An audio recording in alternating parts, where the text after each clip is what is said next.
up, everybody? Welcome to another episode of Let's Ask Paul. My name is Paul Abernathy, your host as always, and welcome to the podcast where you can submit your questions to me via the portal over at paulabernathy.com, and I do my best to answer those both in an email or, if selected, in a podcast like we have today.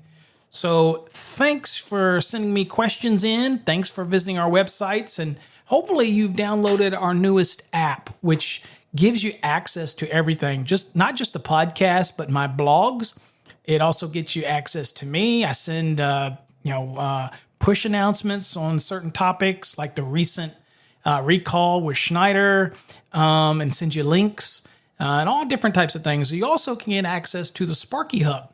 So it's social media without the BS. If you're an electrician, you can come over there, chime in, and be a part of the family and enjoy all of the camaraderie between other electricians without worrying about any of that other Facebook or other type of BS that people can get tired of from time to time. So check that out.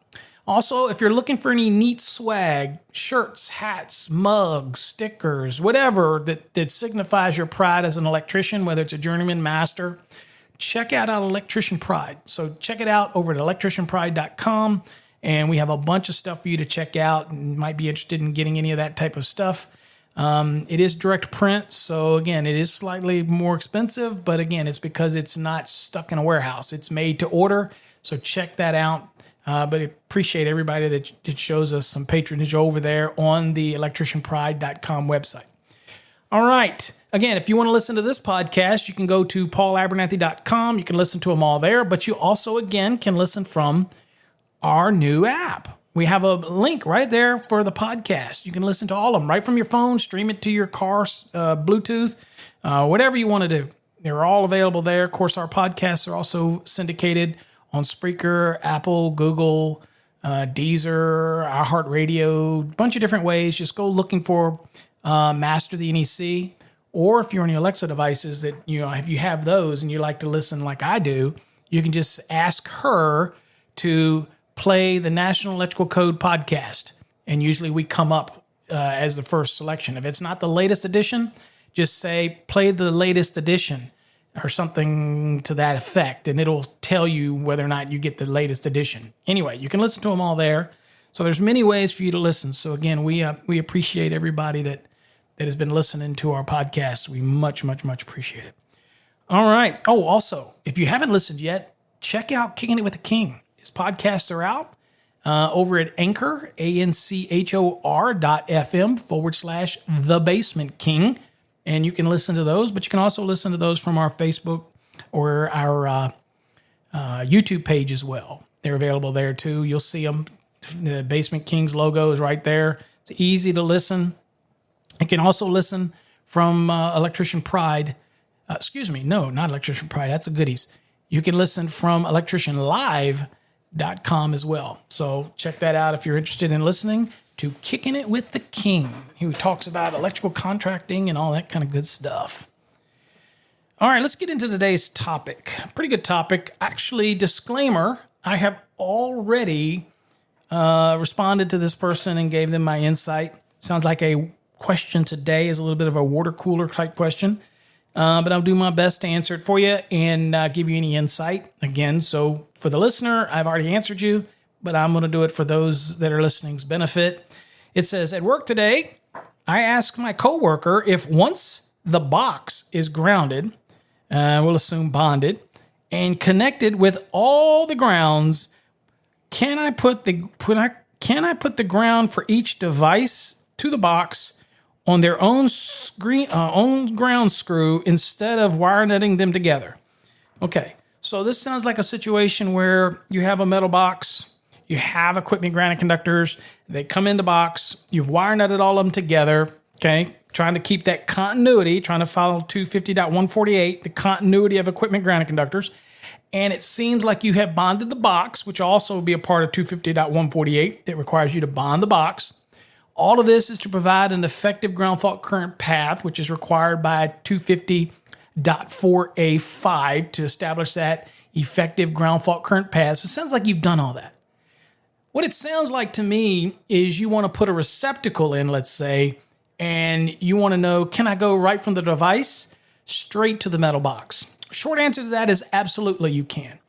And the good thing about that, and you might not have to, let me say it this way, you might not have to, and we'll look at this in a second, but if you did it how you explained it, when you pull that box off, the cover off, or you get to that box, and you pull that device out, you're not going to be messing with the integrity of the equipment grounding conductors. So you're not messing with the integrity of the effective ground fault current path. That's always that's a good thing, right?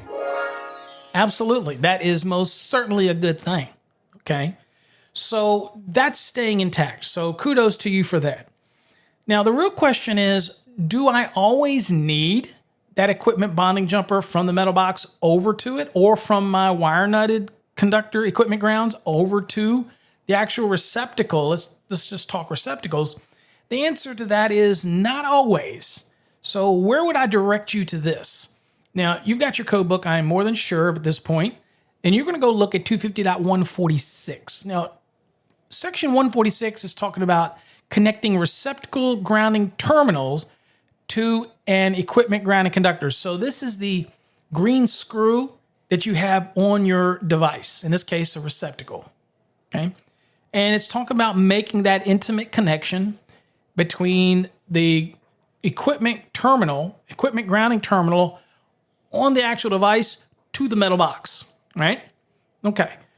Well, that's what we're looking at, and that's what we're going to look at 250.146. And let's read the general statement first before we look at what we're going to look at today, which is A and B of 250.146. But we got to read 146 first to kind of get the gist of what it's talking about here.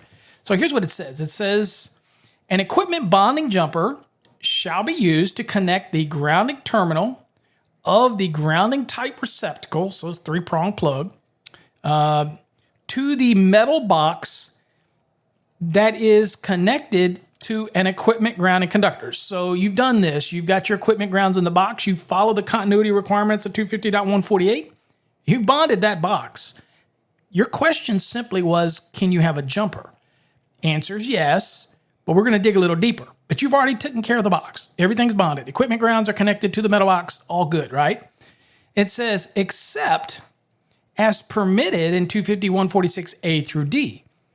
So that connection for that equipment bonding jumper over to the device is kind of the golden rule for metal boxes in 250.146, unless, and that's why it says except as permitted in 250.146A through D.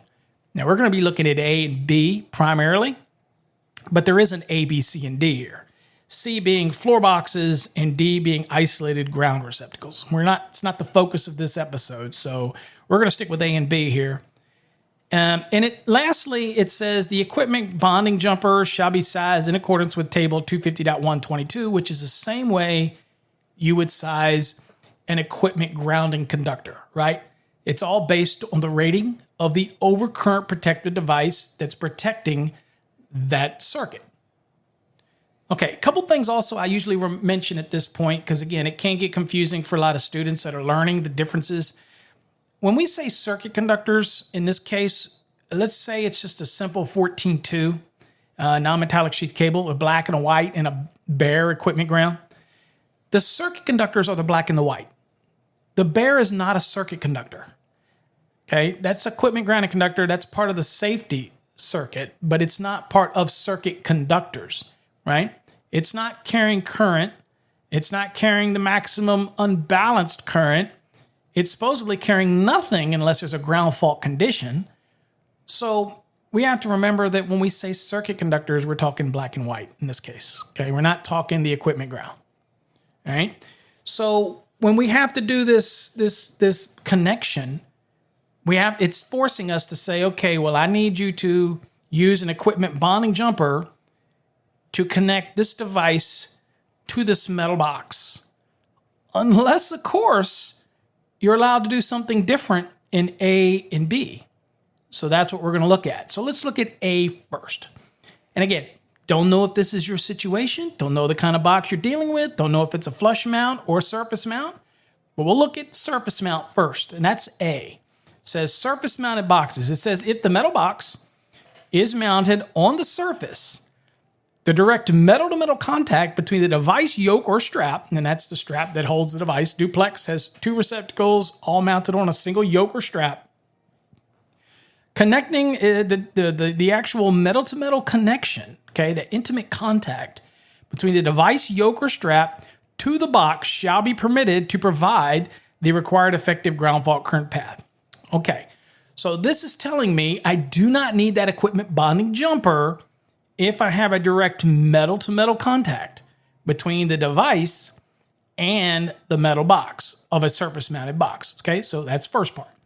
Then it proceeds to make sure that we know how to do this. It goes on to say, at least one of the insulating washers shall be removed from receptacles that do not have a contact yoke or device to ensure direct metal-to-metal contact. So if you look at the receptacles and they have the 632 screws that are for the mounting, and they have these little insulators on them, okay? You need to remove at least one of them. Now, I would argue better to move 2, but your code doesn't require that. It only requires you to move 1. We need to make sure that we're getting metal-to-metal contact. That's the key here, metal-to-metal contact, right? Now, if that is achieved, then that receptacle is considered bonded and connected to that metal box. You follow all the continuity rules in 250.148. You've done everything. This is saying, well, if you follow this, I do not need the equipment bonding jumper as stated in the charging statement of 250.146. Okay? Because again, it permits me to do this. Now, it also goes on to say direct metal-to-metal contact for providing continuity applies to cover-mounted receptacles as well if the box and the cover combination are listed as providing satisfactory continuity between the box and the receptacle. Okay, so this is a lot of cases where you buy those covers that are kind of raised and the receptacle goes in them, and you have to connect that receptacle directly to that cover, right? And it's going to tell us how to do that here in a second. But if you get one that's listed and it's to do this, it will already be inherent in how you do it. Now let's go on real quick, and it says, a listed exposed work cover shall be permitted to be the grounding and bonding means under both of the following conditions. Again, so this is an exposed work cover, kind of like the raised cover. You see them with the little flat dog ears that mount onto a 4/11/16 box or 4x4 box. But we're talking about the cover, and it says that can be considered making that connection if the receptacle is going to be on this cover meets the criteria of 1 and 2 here. Now, what's number 1? Number 1 says the device is attached to the cover with at least 2 fasteners that are permanent. And this gives an example. It says such as rivet. Now, rivet's not the only way, but it says such as rivet. It says, or have a threaded locking or screw or nut locking means. So maybe it's threaded and then it has a nut on it. You tighten the nut down. Those are the ones I typically see. In other words, that receptacle is not coming away from that cover. It's a raised cover. The receptacle is literally mounted to it. And then we're not talking about just the little hole in the middle that you put a cover on. Okay, we're not talking about that. We're talking about what? It has at least 2 fasteners that are permanent. Okay? And you see them, you'll know what they are when you see them, right? And then the next one says, okay, but it has to meet both of these. The second one is the cover mounting holes are located on the flat, non-raised portion of the cover. So if you look at these covers that this receptacles will mount on, okay, two points of fastening, the covers look like dog ears, a little flat. So you'll have the raised portion and it comes down to where the mounting is, the mounting holes, and then it gets flat. So you've got a flat surface to flat surface. So surface mounted box, raised cover, designed for listed for holding that receptacle that's connected to the cover permanently, 2 fasten points. It mounts to that cover, to the box, and you're good to go. Again, no jumper necessary if you use this, okay? And you already know right the way that this isn't going to work if your raised cover is only holding the receptacle to it, by the single screw in the middle of the two receptacles on a duplex. That's not going to do it. Okay, it has to have at least two, usually at the top and the bottom of a receptacle, permanently affixing it to that cover in order for you to be able to use that cover. Other than that, how do you get around that? You're not using the cover mount. You're actually mounting the receptacle to the surface mounted box, as we just talked about before, a direct metal to metal contact, and removing one of those insulators. Then you got that metal to metal contact. Okay.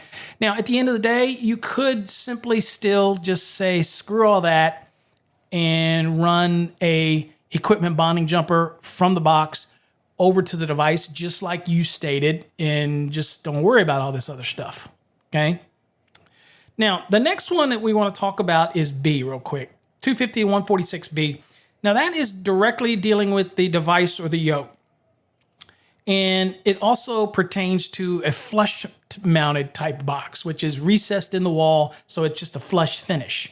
Here's what it says in B. It says, contact devices or yokes designed and listed, okay, as self-grounding, and you'll know that when you see it. If you picked up a receptacle that's self-grounding and you look at it, it looks different. A typical receptacle used to have the 632, which is just going straight through the opening at the top and the bottom of the device, and you see nothing else. If it's a self-grounding, you'll see a little clip there. Usually it's kind of a brass colored, and you'll see looks like a little tension spring in there that holds that holds that mounting screw in there pretty rigid. That's different. That's a self-grounding receptacle. It's different than the lot of receptacles that you buy that just simply have 632s that wiggle, don't fold, jiggle. You know what I'm saying, So those are different. So you make sure you know what you've got. Now, both of those might be the grounding type because they got equipment grounding terminals on them and they got the ground hole, but they might not be self-grounding. You'll be able to tell when it's evident. Now, assuming you have a self-grounding receptacle in your hand and you're wanting to mount it in a flush scenario, it says, contact yokes or yoke designed and listed as self-grounding shall be permitted in conjunction with the supporting screws, that's the 632s, to establish equipment bonding between the device yoke and the flush type box. Okay? Again, all of this is assuming metal boxes. This is under 250.146. Obviously, there's no bonding if we're dealing with a non-metallic box, but you still would have to take the equipment grounding conductor, in this case, or equipment bonding jumper if you've already spliced your equipment grounds together, over to a grounding type receptacle. This rule right here is only in metal boxes where you're trying to get rid of not having to have that equipment bonding jumper to the device. So you have some allowances here. Now, in all cases, if you really think it's confusing, then just run your equipment bonding jumper over to the device every time and you don't have to worry. You don't have to stress it.